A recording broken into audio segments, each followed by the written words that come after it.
Let me see. So, yeah, we're good. See, this is what happens when we tinker around with stuff. That's perfect, Frank. All right. It's because I did it. Slide over this way and get you in there.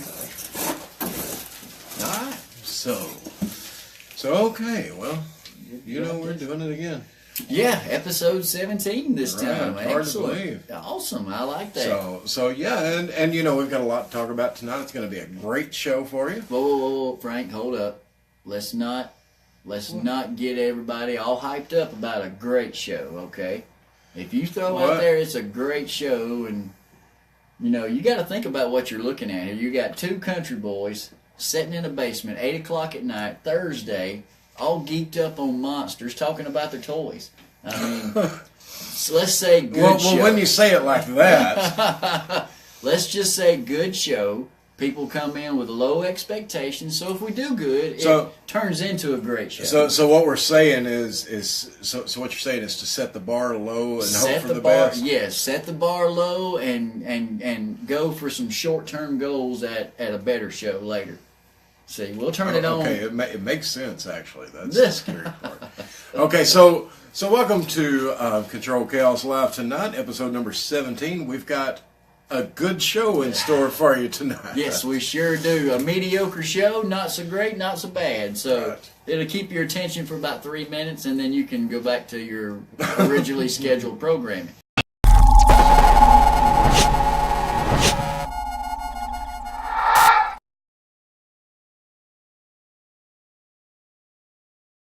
But no, a great show tonight. We're going to be talking and giving people some tips on how to prepare for an investigation, what some things to look for, like geographical features when you're going to an investigation. We'll get into that a little bit later, but yeah, it'll be really interesting stuff. Right. Well, you know, I always thought that the proper way to prepare for an investigation is you binge watch Ghost Adventures. You know, you catch up on all of the paranormal shows that are absolutely on TV. Ghost hunters, you know, especially, you know, they're always seeing something every 2 minutes. So I figure if you pack your brain with all that info from the televisions and the ghost hunt teams out there, hey, you'll do fine. Well, when you get on Amazon and you search Amazon for ghost hunting, and you buy every gadget that comes up in the search results. Sure. I mean, we've got this figured out. Hey, we can end the show right now and help a lot of people out right now. So turn this off. Watch a paranormal Go TV back show. To you know, The Bachelor or whatever it is on Thursday nights. I don't know because I'm here on Thursday nights stuck with this one. So it's I don't know what programming comes on anymore. But nothing as good as this. That's right. But hey, it is going to be a good show. We have an investigation coming up in another week, and that's what brought this show on tonight. We're prepping for an investigation, so we thought we'd come on tonight and share with everyone else how we prep for an investigation. Right, because, well, you know, if you think about it, you always hear people talk about the equipment to use on the investigation. You hear them talking about where they're going to investigate, on scouting locations at times, and all of this, but you even hear advice to give to the clients, but you never hear, how does the team get ready for one?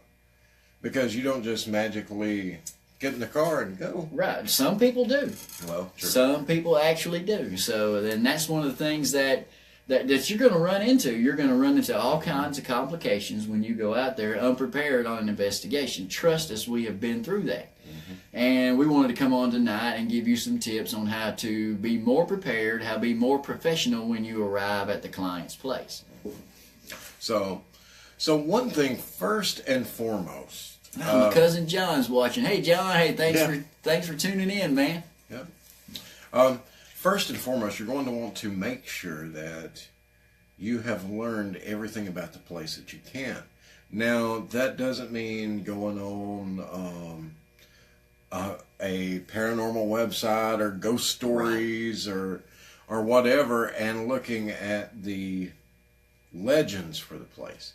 Right. That's honestly a waste of time. A lot of teams and a lot of people are unaware that a lot of information that you need is actually on public record. Yes. And you can go to any website and find public records on land size, mass, what's on it, how large the home is. There's a lot of information that you can get off the public records.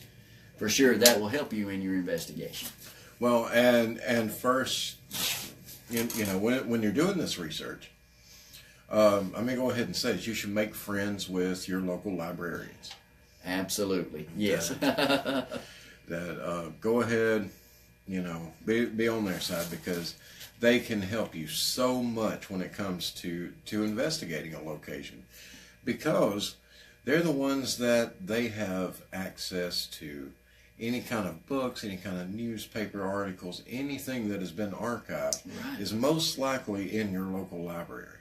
And let's not forget, our historical societies that a lot of the cities have nowadays. They're really great to get some past information on what's happened in the county or city or on that location. There might be some information that they hold on that location. So your historical societies are a great place to tap into as well. Right. And something that's really helped me a lot over the years is when I'm going somewhere, especially if it's somewhere I've never been before, and maybe a famous location. A lot of these places, even if they're well known for being haunted, they might have tours that go through the site. Right. And it can come in really handy to catch those tours. Arrive early. Don't show up 5 minutes before time to start setting up. Especially if you're traveling. Like we do on an investigation sometimes. Yeah. We pull in on 2 wheels getting into the driveway. Well, we're here at 7, like we said. Whew. Well, that was scary there. Right. Flashing lights pass by behind us. Oh, I know, yeah. It's a good thing we got off there when we did, yeah. So, but yeah, when you go somewhere, especially if you're out of town, get there early during the day. Go early enough that you can arrive and take a tour through the place. Don't go for the paranormal tour. Go for the historical tour. You're going to get more valuable information off of that, because you don't need a paranormal tour when you're going to a place, because you're doing your own paranormal tour. And also going on a paranormal tour could actually lead you in the wrong direction of where the actual case needs you to go. Yeah. So paranormal tours are great. We're not saying don't ever go on them. They're great, they're fun, they're always informative as well, but don't go on that paranormal tour and cloud your mind when you go into the investigation itself. So that's something that you need to decipher between what info that you actually want to take, or do you want to take any at all from a paranormal tour compared to the historical tours that you take. Yeah, because there is definitely a difference in the information that you're going to receive from each tour. You have to remember, a paranormal tour isn't so much based on the factual history of the location. That is based on the experiences, the sightings, and everything else. And the stories that have been handed down generation after generation. And a lot of times there tends to be a lot of urban legend that gets mixed in with it, because a good prime example of an urban legend, we have one right here in Birmingham, the legend of Slag. Right. That was Sloss Furnace. Sloss Furnace, exactly. So, we deal with that on investigations all the time. Where every time. And this true story. When we talk about going to Sloss Furnace, or I may be traveling. I have been, I've literally been in Kansas, Oklahoma, Missouri, and talk to people who they would say, "Oh yeah, you're near Birmingham. You ever investigated Sloss Furnace?" Yeah. So word spreads up that far, right? And the first thing that they say is, "Well, have you ever encountered slag?" No. Well, I'm going to tell you, there's times where we're riding to Sloss Furnace, and I'm sitting over thinking about, well, maybe we'll catch slag tonight. I say, hold on a second. He's not real. What am I doing here? I'm falling for the trap myself, You get excited to go to these places, especially Sloss Furnace, an active location like that. and you have all these stories that are bombarding your mind and everything. But you got to get your energy right when you go in there. So don't fall for the legendary or the urban legends, as Frank called them earlier. Yeah, because a prime example of what you would learn on a paranormal tour versus a historical tour. Sloss Furnace is such a good example that so many of our local people can relate to. Oh, yeah. But because a lot of the people here have been to the haunted house that they do every year. They put on a haunted house every year. And when you go through there, they're telling you about slag and all these gruesome deaths and all of this stuff. And, you know, when you're getting that information, you have to remember the factual story of Sloss. It tells you who founded it, when, what all happened, what's documented there.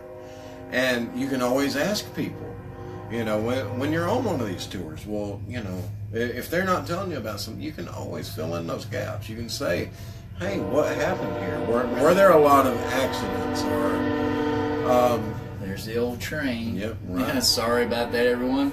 He's a little early tonight. A little way early tonight. Yeah. My goodness. Yep. But you can ask those questions. You can gather a lot of information that way versus taking the paranormal tour and ending up chasing a fictional character that was made up by a marketing agency because a haunted house needed a villain. Exactly. Right. And so, and I think somewhat that's how the story originated at Sloss as well. They needed what do they call them in the literature? I'm trying to use big words tonight. They needed an antagonist. There you go. Hey, good job, Frank. Right. Excellent. You did pay attention. Right. Wow. Excellent. Yeah. Apparently I didn't. So, and here I was trying to be an English It's because major. I'm awake now. Yo, yes, yeah. You got your courage, your liquid courage right there. No, that's tequila. Oh, that's right. Yeah, I get that confused sometimes. With maybe tequila in this. Who knows? You never know about us. If there is, you need to be sharing.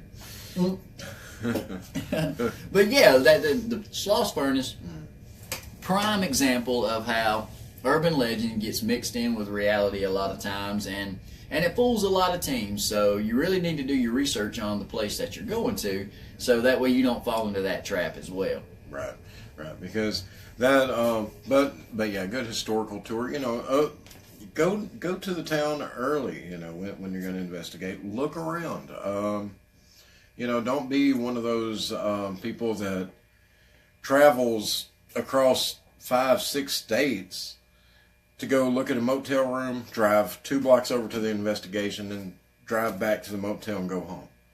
What's the point of that? Get out. Get there early. Get out.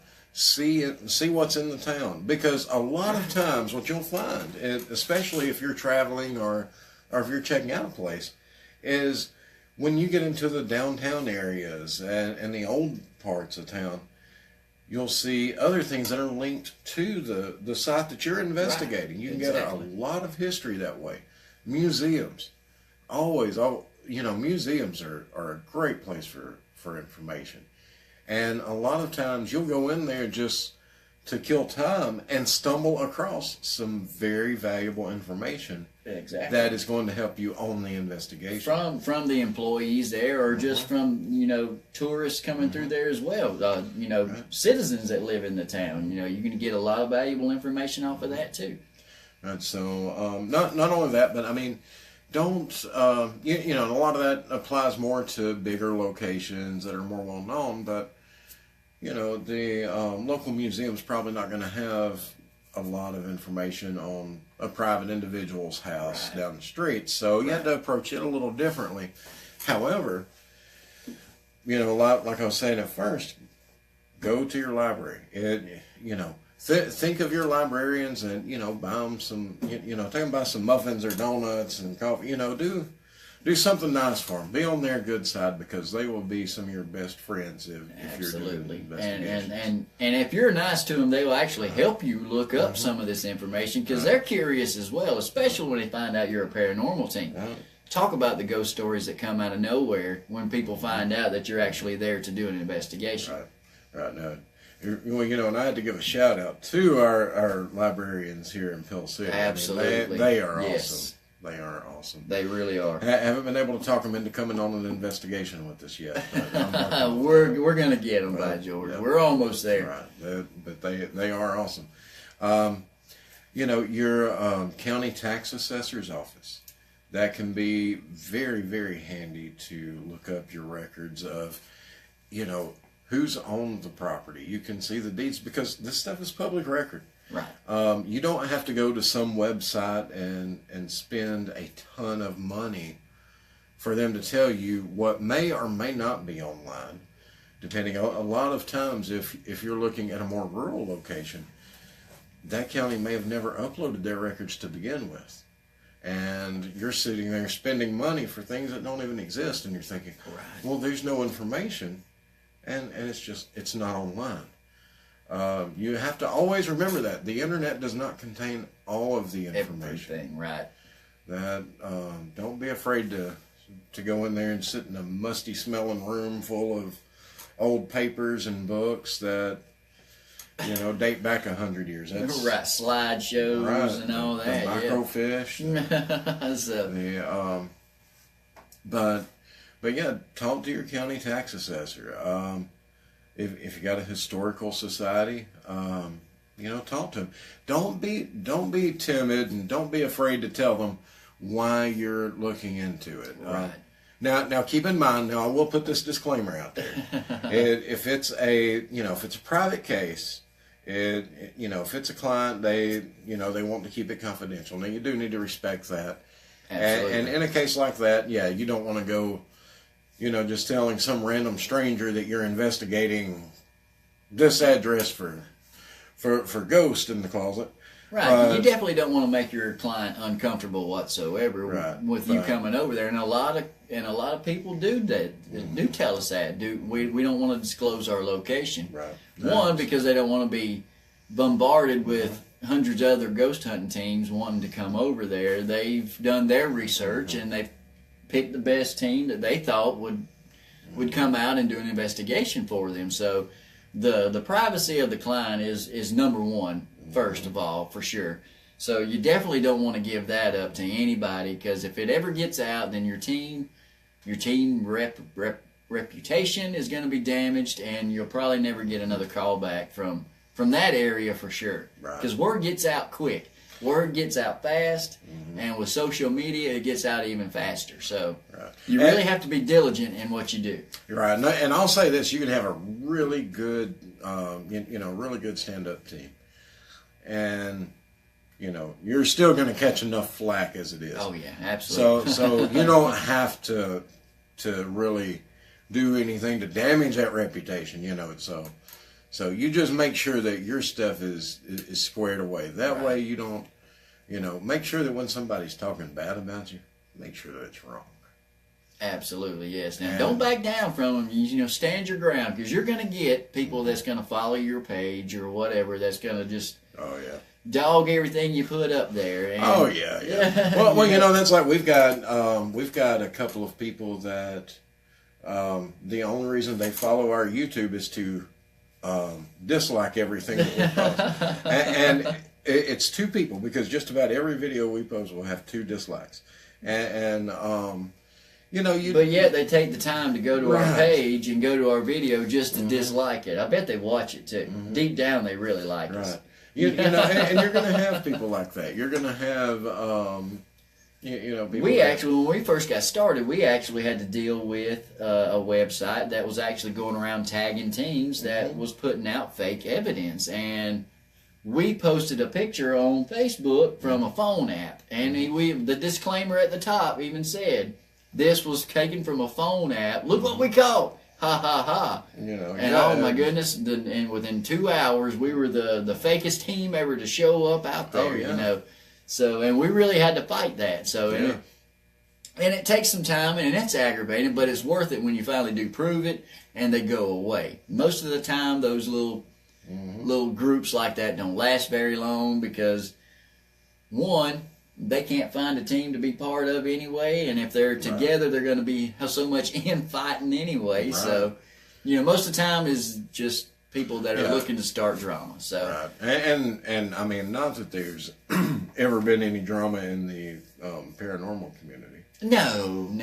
That's why I got there, No drama. We sing Kumbaya by the campfires and, just have a grand old time. All of the teams in existence, we all get together. We're all best friends. We go over and, have hot cocoa with each other, marshmallows. Keep some and don't tell everything. Everybody be wanting to join then. Right, yeah. So. Yeah, I mean,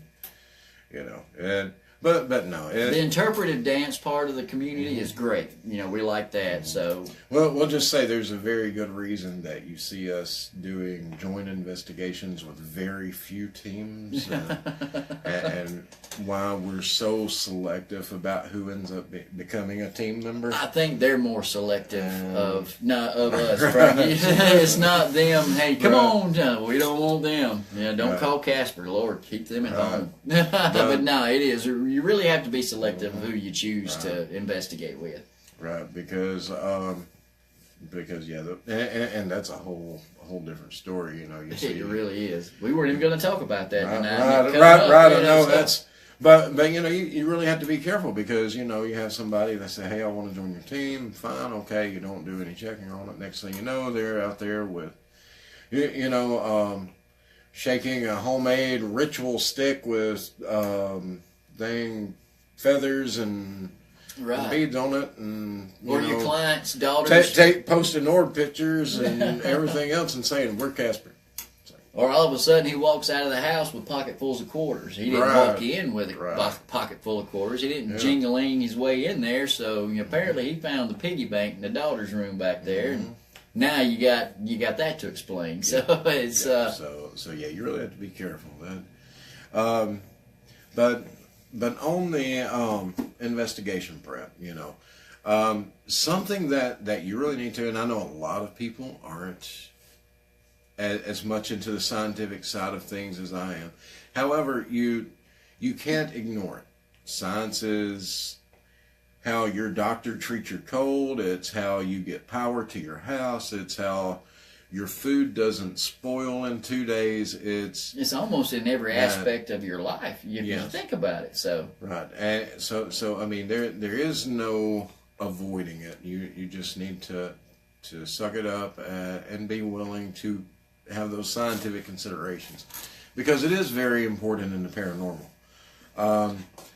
That being said, you have to take into consideration when you go somewhere. Are there contributing factors? Is this place, is there a high level of not infrared, but a high level of electromagnetic radiation? Like, or in their front yard, are there big power distribution lines, going across? Yeah. Or do they have, when they lay in the bed at night, or are they having strange things happen? And then, go around to the outside of the house and look and see, are there one of those smart power meters right on the opposite side of the wall where they're bed, right by their headboard, or are they sleeping, or are they using their Wi-Fi router as a pillow?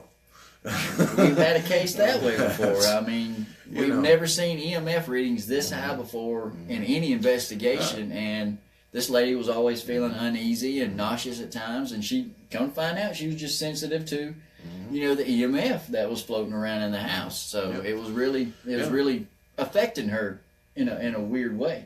Right, and you have to ask, do they have do they have an alarm system in the house with motion detectors and things like that? Go outside, look at their power meter. See what kind of meter it is. If it's one that sends a radio signal out, or if it's an old meter that they had to come up and physically read. While you're looking at that meter, look down at the ground and see if their ground rod is properly connected. That same case with all that, And never ask. And I'm sorry, I'm not saying don't trust people, but always verify. Because that case, you remember, is, well, my husband knows all about electrical work. He's an electrician. He wired the place and done really good. We don't doubt it. go outside, the first thing we find is a ground wire, not even connected to anything. The rod sticking in the ground. Right, and this is the main ground going into the house to feed it for the power supply. So you have to be mindful of these things. And we understand that some of these things that we're talking about tonight that you're probably not going to get in advance. That's why it's always great to show up early, like Frank was saying, on the investigation and do your walk around. I know we were just giving tips on what to do at the investigation or before the investigation with the research and stuff like that. But you still have to get out and walk a property inside the home, of course, where you're doing the investigation. So that way you'll know all the little after effects or the little tidbit information that you need to know before you go inside and start your investigation. Right. Where your disturbances are going to be while you're in the home. Right. Something handy is you can get on what's called a GIS system, and you can look at your GIS system. That's your mapping systems, your topography maps, and you can see, especially if it's an old house, you can go back and look and see what was around this house in 19. Okay, we see it in 2018. What was around it in 1968? What was around it in 1908? Oh, wow. I didn't know they had that out there yet. So, yeah, that's something new to me. So that's pretty cool information to have as well. Right, because you need to know those things. This. Right. Are there wells on the property? Yeah. Are there any tunnels? Are there mine shafts underneath the property? While you're at the tax assessor's office, take a look at a copy of the deed. Find out, does the railway have rights to the property? Does a mining company have underground rights to the property? You see this stuff a lot. And that's some things that a lot of people don't think to look at is underground and around the house where you're going or the investigation. So pay attention to the utilities in the area. You can always spot. When you're riding on your way there. Real quick, Frank, we have a question in chat. Sure. Where did you say you find that information? About the deeds. Yes, no. I'm assuming they're talking about where you can see what was around it 20 years ago, 30 years ago. That's going to be on your GIS websites. GIS website. You can go to your GIS web, a lot of your genealogy sites, a lot of your historical societies will even have, and you can usually find this stuff online too for most counties. You can look and you can find historical maps of the area, and it'll let you pull it up by year. So you can go back. That's a pretty cool feature there. That really will come in handy. Right. Well, that's like just just here several months ago, we were getting ready for a case here in Pell City, and I was looking up. I was pulling up aerial maps of Pell City from 1958.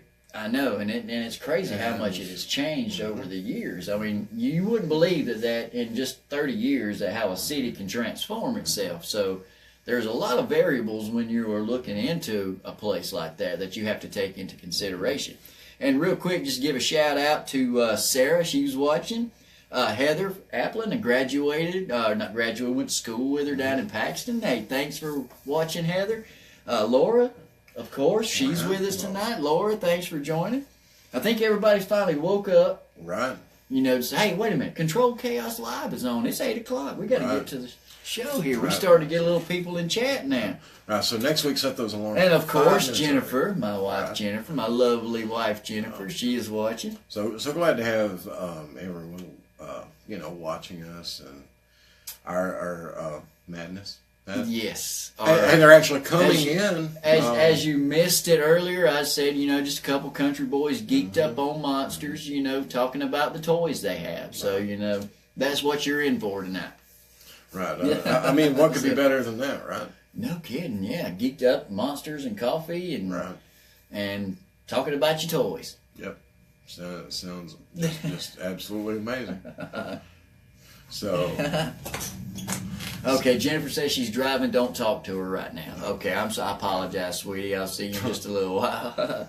So Heather says hi. Hello, Heather. Thanks for chatting along with us. Any questions, feel free to type them in and we'll get to them for sure. So yeah, hello everyone. Laura, how you doing? Nah, listen, Adam, take that mess on from here. We're doing a paranormal show. Old oogly eyes at each other. I got a flirt. Well, you know, hey, I did give my wife a shout out too. Right. So hey, I'll allow one more before it gets all mushy up in here. So, but yeah, that's just a few things to do. You know, something that you might have heard Donald and I mentioned once or twice on the show. Maybe you've heard this. Is to I'm not going to take any responsibility for what is said on the show. Right. So go ahead. I'm sorry I interrupted you again. I didn't say it if it's bad. I didn't say it. It was his idea. Is the set trying to fall on us, Frank? But you know, you might have heard us mention this before. Have your clients fill out one of these. I don't think we've ever mentioned that, Frank. You know, 99-cent notebook. Take it. Have them keep a journal in it, and record everything that happens. Get a good, you know, ideally, if you can get at least 6 weeks worth of information before you go investigate, that comes in so handy because. You know, and it's tough. And I'm sorry I keep interrupting you, but it's tough to get the clients to do this right here because they want someone there now. Mm-hmm. For you to tell them, all right, here's what I need you to do. Keep a journal for 3 or 4 weeks, and then we'll come and do an investigation when they really want you there now. You know, so in the meantime, you have to keep communications with the client. Help them out with what's going on. Help them get over their fear, or help them accomplish one of their goals that they set for that you've talked about with them before you actually set up a date for the investigation. So it's hard to get them to do this, but once they do and they see the benefit of it, it really catches on and it helps out in the end when you do your review. Right, it really does because. Well, not only while they are working. Ann, thanks for joining us. Sorry. While they're working on their journal, you know, they're keeping that record of what happens, when, who's there when it happens, what's happened during the day beforehand. Right. You know, logging all of this. You know, maybe nothing happened that night, but they had a strange dream that they just couldn't explain. You know, they can even put that in here. Now, we don't need the shower schedule or anything like that. You know, you don't have to record bowel movements. That's what I was about to say. You got to announce yours every time. You know, so it's we don't need that. So, so you know, are we talking about bowel movements on the show now? Did we go that low with the show? I told everybody to start with to come in with low standards. So you were warned. Low expectations for the show tonight. Right. We like to set the bar at a realistic level. Yes, absolutely. So, let's go back to the paranormal. Low speed, high drag. Yeah. But you know, while your client's keeping that information, at the same time you're going through with your own notebook. And you're logging in the information that you're finding, you know, the topographical maps. You're looking at the geological surveys. You're finding out, you know, maybe the land in this area, if there's a geological survey, maybe the place is covered with sandstone or limestone or crystals or something that can cause some erratic magnetic fields to go on. Exactly, yeah, right. And that's something else that people overlook, that the geographical features will affect the paranormal as well. Oh yes, one of the aspects that a lot of people overlook. Are are there windmills nearby? I know that's something a lot of people are like, wait, what is he trying to say about windmills now? That's what I was sitting over there thinking. Did my face show it or something? Right. No? Okay. All right. But, you know, anything that can put off, you know, railroad track, anything that can be a source of infrasound, those sound waves that we can't audibly hear, but the pressure still affects us. We came to that conclusion because we did like 3 investigations pretty close together that all 3 of them were next to railroad tracks. And we made that connection one night because we were sitting there reviewing the evidence, and it seemed like that what had happened in that area actually didn't happen at that house, so it actually like it traveled up the tracks. Right. Well, if you think about it used the tracks as a way to carry itself to that location. Right. Well, I mean, what is something that you would think of in a situation like that? You've got these 2 giant conductors piled up, and you've got usually there's sandstone, limestone, granite, all of this that it's piled up on. It's sitting up on top of a giant pile of it, and you have to wonder. I can't prove this by any means. This is just my personal opinion. I think that it tends to act kind of like a conductor and can be almost like a transmission line for different types of an energy. Amtrak's for energy. An Amtrak for energy, basically. Right. See the analogy there? See how I kept it in the train location? Right. I'm on it tonight. I'm having fun.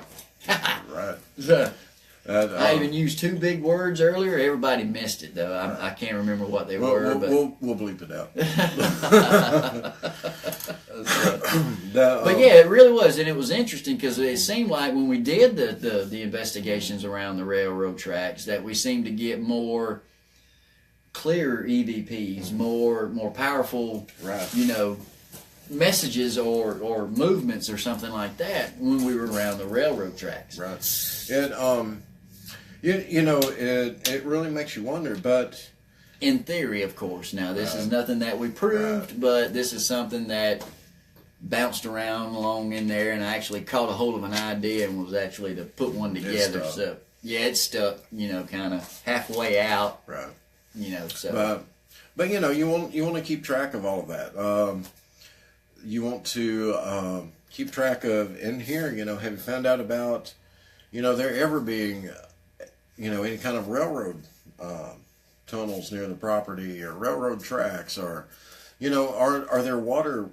Are there underground streams? Are there water wells on the property? And no, we're not looking just to see if there's a graveyard on the property because that might make the place. Get out of here with that crap. You had to bring it up, though. Right, I had to because somewhere, every time an Indian burial ground on their property. Right. Every time I talk to someone about, do you know any history of the property? I always get, there's a cemetery 3 miles down the road. I don't care about the cemetery 3 miles down the road. That's great. And that's just, that's an empty plot where they chunk bodies. That's fine and dandy, but that has nothing to do with the home. Hitching a ride to your house every night at 3 o'clock in the morning. That's, let's quit thinking Hollywood. Let's look at what's going on at your house. Now, it'd be different if you walked down to that cemetery from your house and something was to happen, but you can't blame the cemetery. If nothing's happening in the cemetery, then it... And generally, you don't get a whole lot in the cemetery. To be quite honest with you, because we don't want to go into that theory right there because we'll say that for another show. We'll tread lightly tonight while we have people actually watching. But get that information. Has the house been remodeled? Over the years, how many times? What were the changes to it? Mm-hmm. Because especially if they live within the city limits, most likely they're going to have permits for every single change to the house that are going to be on file. House upgrades, additions. Right, and when you renovate a house, it adjusts the value that it appraises for. So your tax assessor is going to have that information. Absolutely. Remember me mentioning that guy? I think I did. Yes, about. Make sure when you go see him, bring him some coffee. I was kind of paying attention to what was going on over here. You want to get in good with that guy. That there are. As I keep using the analogy of bringing some coffee. Okay, we just got a comment in chat from Ann. She found our paranormal poo pretty funny, and she's trying to invite. Leave it to Ann to find the the low point of the show here and find that funniest part of it. That's the way it always goes. Well, we enjoy having Ann in the chat room. She is a load of fun, I tell you. So, but you know, when you're getting ready, you know, like I say, keep your own notebook, you know, and take note. You know, Pell City is an interesting area to investigate, and a lot of places you'll find in the southeast are like this, where there are a lot of places in Pell City that no longer exist. Even little towns that don't even exist because they're under the lake now. Pell City, right.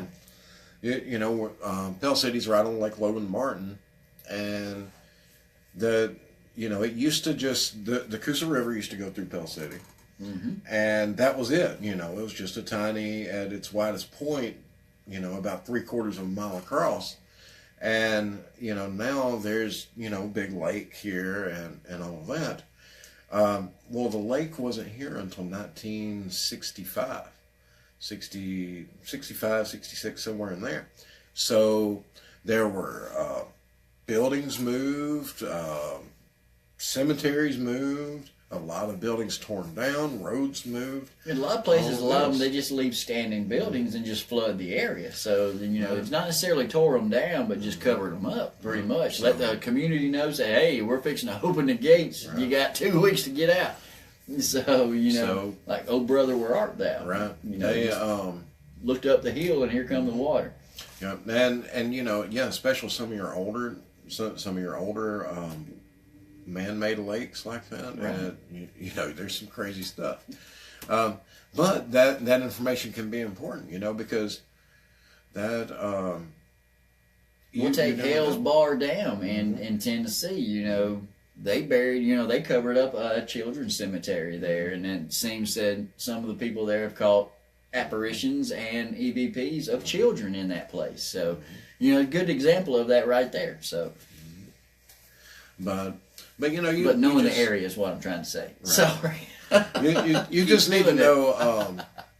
You know, you need to know as much as you can about it, and you're never going to remember all of this stuff. Never, ever, not in a million years. 99 cents. Fix that problem. You know, and if you're having a hard time with your clients getting them to keep a journal, you know, don't be afraid to be assertive about it. To, you know, stand your ground and say, no, I can't come investigate if I don't have a substantial enough amount of data to go off of. And you know, you have to make them, I tell clients all the time, you know, we've easily got $10,000 worth of paranormal gear and camera equipment and things like that. And not a single device that we have out of all of that equipment is as valuable as what can go in this 99-cent notebook. None of that is going to detect ghosts for you or anything like that or solve your case for you. It's this information. All we're doing is we're taking all that expensive, shiny equipment out and we're using it to see what is causing this, to either explain or confirm this. And you know, make sure that your clients are aware of how critical it is for them to get an accurate investigation. So you're saying the $500 I just spent on all that equipment that you told me to buy, this is more valuable. And you didn't even put that on the list. Well, I mean, that's a given, you know. Have you ever seen how many... You've been in the vehicle with me. You've been in my house. You know how many Post-it notes and notebooks I own. Yes, I do. I do. I see that all the time. They fall out of the truck every time we try to unload for the show. I have to pick them up off the ground. So, yes, I know how many you have. Right. I mean, case in point. You know, you can see the Post-it notes right in here. The cab of his truck, it's a wonder it's not covered in Post-it notes. It's a wonder you can see out the windows. There's so many of them. Right. I mean, but they're great. I mean, you know, you can keep them for anything. So, you know, and everybody's buying stock in Post-it notes right now because of just my personal habits. And I don't blame them. It's probably a good idea. 3/4 of a point 2 weeks ago. Right. Yeah. You made a Walmart run, didn't you? Yeah. So, hi, Blanche. Thanks for watching. So you know, be sure that you're mindful of things like that. Keep your information together. Write it down or you will forget it. It's not a maybe. I don't care how good you think your memory is. Write it down. That it's too easy. But gather all of that information so that when you go in there, you know how to compare it. Before you go, if it's a case you're unfamiliar with, I know this is something you've never heard me say before, but read a book. Read a book. I didn't mean to do that. I sorry. heard that eye roll. I heard that That's eye roll. so And I'm half deaf. involuntary. It just come out of me. I don't know where it came from. I'm half deaf, and I heard that. That's but in all seriousness, read a book. If you've got a case that you're not familiar with, find a book with your let your friend the librarian help refer you to one.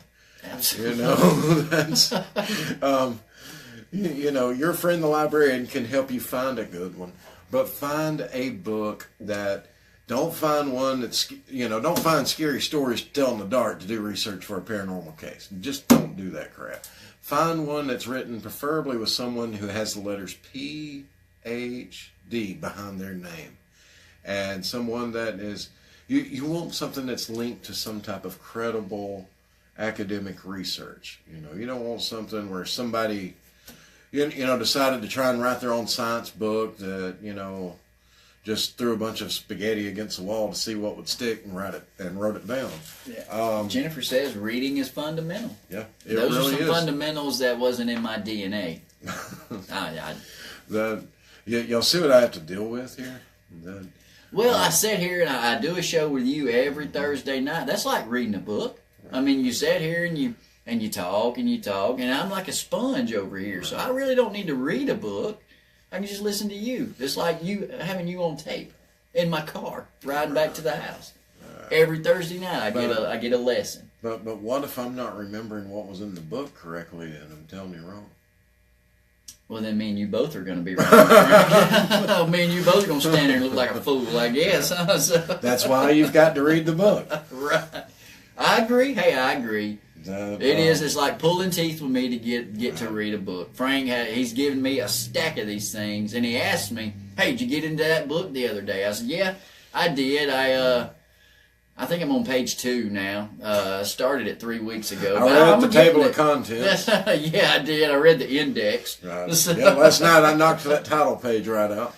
I rented the movie and watched the movie for it, so I know all about it now. So,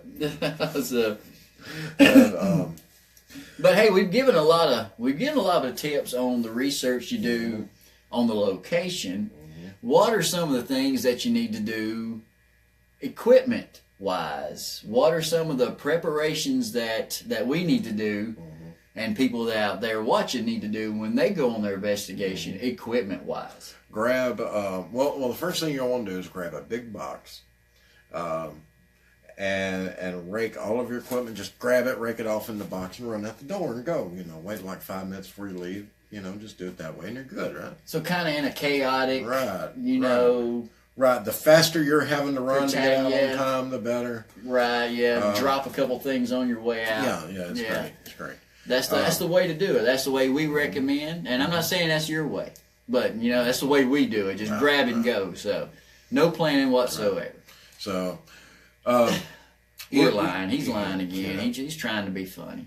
It's funny. You can always tell when we have an investigation because you walk in my house and the entire kitchen table or, half the desk or whatever is, plugged up with about 15 different battery chargers and about twice as many batteries. And every single battery I got's being charged up. Every time I go to his house, I have to stand outside the kitchen window and talk through the window to him because there's no place to sit down in his house. So, that's the coolest spot in the yard. It's under the tree, and we just back and forth through the kitchen window. It's a nice visit. It's not bad, but, Hey, at least I keep a trail to the coffee maker. That's what you do. You do hand it out. I'll open the little gate, grab my coffee. I'm limited to 1 pack of sugar and a half a creamer, so I can't. But he makes it enjoyable when we go. But that is something that you need to do. And this may sound like, why are you telling me this? Because people don't do it. Exactly. You know, there's always somebody that doesn't do it. You know, and it's bit me in the tail a couple times. You know, you procrastinate and you procrastinate. All right, I'm gonna change the batteries and all my stuff tonight. Well, you sit there and you get into an episode of The Family Guy and you fall asleep. And the next night you say the same thing. And before you know it, you're waking up. Now it's the day of the investigation. Right. You haven't checked none of your equipment. You haven't changed batteries. So you're sitting there watching Family Guy instead of reading those books that I sent to you. Mm-mm. No, I'm not. I'm reading Lloyd Auerbach. I've got it. I'm kind of reading and watching at the same time. You know, so it's kind of like the way I was setting up the right. the Okay, set. now that makes sense because I never remember hearing Lloyd Auerbach say giggity. Well, you didn't read chapter 4. I'm seeing where the information is getting mixed up there. It's in paragraph 3, page 27 in chapter 4, where he Right. goes, poltergeist, giddy, giggity. You know, if you look, Herbert's in there too. So I got a poltergeist in my pocket. that was close. You got a whistle. Oh yeah. When you I say can the never S, get the whistle there. You got the whistle part going on there. Like I do. When every time I talk, I got that. I got that whistle at the end of it there. So, boy, how? So, see what you do when you start talking. I know. I mean, we watch Family Guy. We don't watch anything informative, apparently. So, well, so I guess I need to start reading again. I'm gonna start. I promise you, everybody tonight. I promise you, everyone. I'm gonna start reading books. And can everybody see my fingers crossed? Right. Oh, okay, yeah. I'm not gonna lie to y'all. I'm not gonna read. I'm sorry. I'm wasting time. You were giving some great tips, and I went off on a tangent. So. I got a paranormal book in my pocket. That might get me, it might get me a little more interested in the damn thing now. Herbert introduced it to me. So, I can see it now. The audiobook E.S.P. Hauntings and Poltergeists is as narrated by Peter Griffin. And Quagmire, yeah, no kidding, yeah. Jennifer hates his laugh. Right. Hates his laugh, and I love it. I love, especially when he's walking across the carpet in his little onesie pajamas, you know, and he comes up and touches somebody. I die laughing every time I see that episode. Right. So you can see how serious we are all the time. We are, yeah. We're pretty serious. I think we're giving away way too much information for our viewers right now. So we're supposed to be professional. Right. So that. But yeah, please don't procrastinate.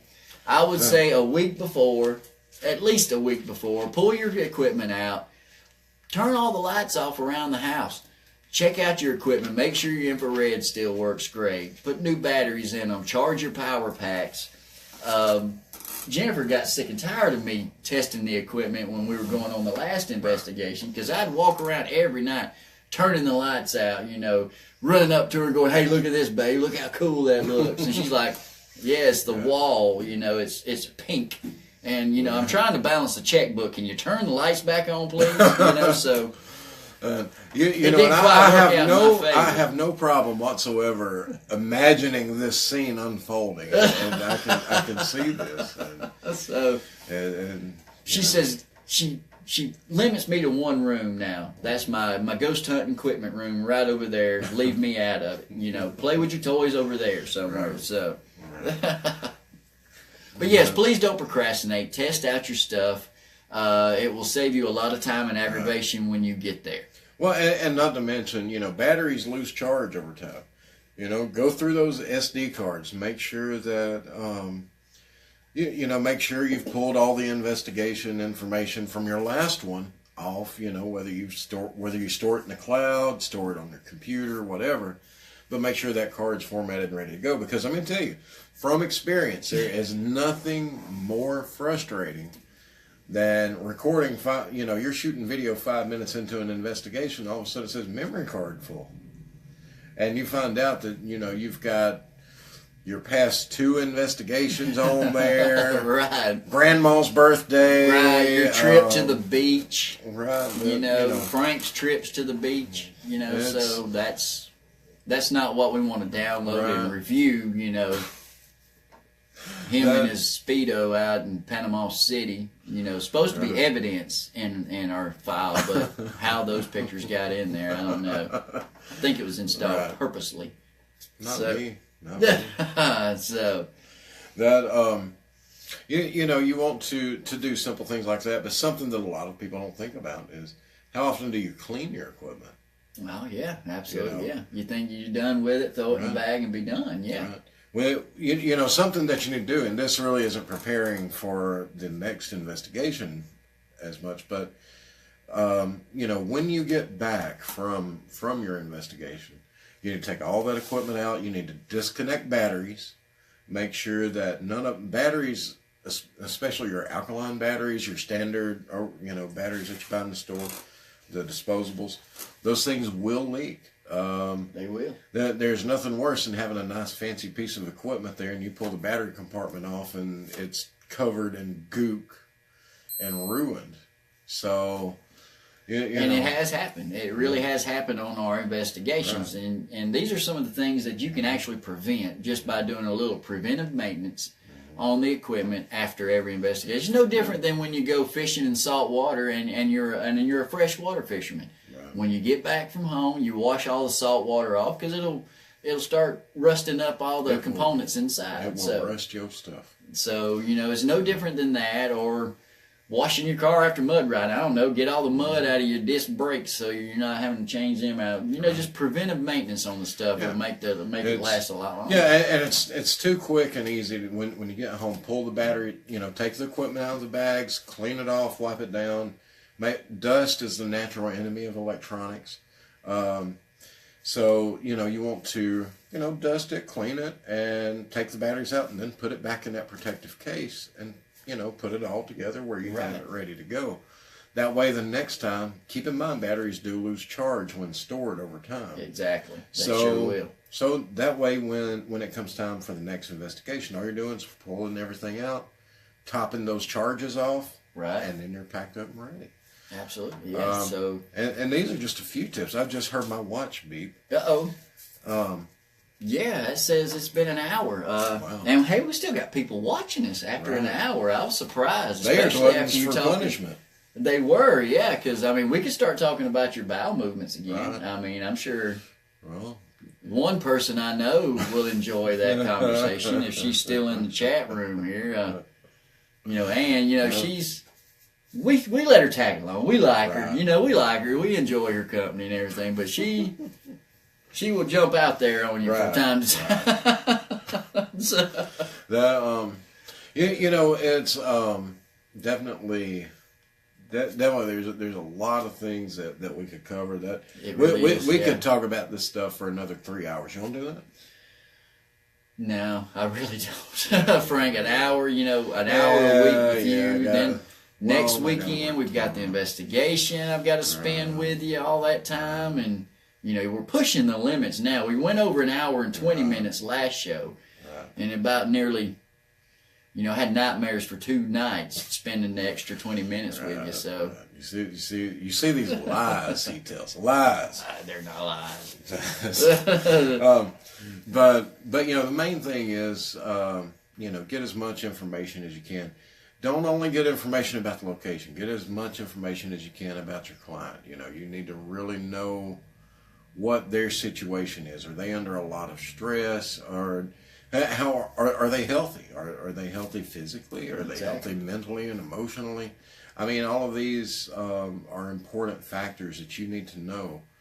So the better that you do your homework before you investigate, the better your investigation is going to be. The better the investigation will run, the happier the client will be, which is your number one priority. That's why you're there to start with. A professional and courteous approach will always get you a lot further than walking in, cussing, slinging stuff. Frank, I haven't done that in a while. I know. The meds have calmed that down a little bit. So, but I just, you know, have to throw that out there every once in a while, you know, kind of jar you back into reality. But anyway, so yeah, a courteous approach and the more professional you do your investigation, the likelihood of you being called back or to other investigations in that area, the chances increase. So it's always great to at least do a professional investigation for the person that has invited you to their home, complete strangers to their home. That's true. I mean, that you know, if you don't take anything else away from tonight, you know, just understand that, you know, we can absolutely 100% promise you that the more investigation research you do beforehand, the better you take care of your equipment, the better you do all this. It's just like anything else. The more you put into your investigations, the more you're going to get out of it. Absolutely. And, I agree. And so that, if you don't take anything else away from tonight's show, take that away. So, that's probably all they're about to take away from it, really, because, you know, we've been all over the map tonight. Yeah. You know, we couldn't stay. Incomplete sentences, run-ons, you know, prepositions at the end of our sentences. It was just a terrible, terrible, terrible night with sentence structure and stuff like that. So, you know, it was a bad night for the English language. Right, yeah, we really destroyed it tonight, Frank. Geeked up on monsters, you know, heck, you know, what do they expect? Right. So. well, with all that said, thanks for watching, everyone. We hope you have a great week. Sure do. And, you know, if you have anything that you would like to hear us talk about on the show, Absolutely. let us know. You know, go see us, C.A.S.P.I.R Paranormal.org. You can see, you can find us. Be sure you're checking out our Facebook page too, for C.A.S.P.I.R. C.A.S.P.I.R or Control Chaos. Yeah. Send us a message. We check both of those regularly. And we enjoy the mail that we get. Actually, we're going to have to start reading some of the ugly mail we get sometimes. You know, like you know, the celebrities on TV talking about the mean tweets and stuff. Right. Well, you know, I read one the other day that was talking about you, and it said something about the shape of your head was. Well, I'm not going to read it out right now. We'll have to bring that up on another show. We'll do a hate mail special. That's right. But the shape of your head was funny. It was a good one. So we'll save that for another night. Right. So have a great week, everyone. Yes. And tune in next week for some more madness. All right. Thanks, everyone. We really enjoyed the show tonight. And don't forget to catch us next Thursday, 8 o'clock, same time, same location. And we'll be talking about our investigation that is coming up. So come on back with us here. Let's see. Don't hit the button too early. I'm still talking, Frank. I'm trying to do a show. What? Where is it? Other side. There. There. I know it's here. Is this it? That wasn't it either.